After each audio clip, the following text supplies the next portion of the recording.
सिंधुदुर्ग जिल्ह्यातील सावंतवाडी शहराच्या सौंदर्यात भर घालणारा आणि नगरपालिकेसमोर असलेला ऐतिहासिक मोती तलाव सध्या अस्वच्छतेमुळे चर्चेत आला आहे।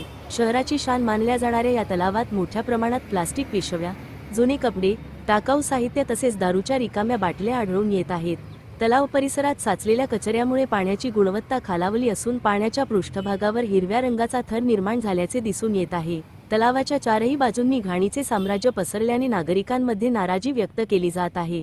विशेष म्हणजे नगरपालिकेच्या अगदी समोर असलेल्या या तलावाच्या स्वच्छतेकडे संबंधित प्रशासनाचे दुर्लक्ष होत असल्याची टीका स्थानिकांकडून केली जात आहे।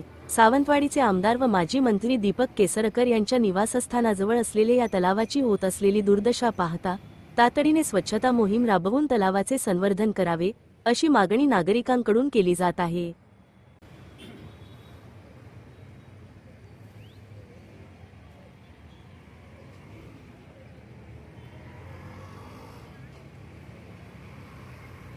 हे पण दाखवा, हे जुन्या काळात.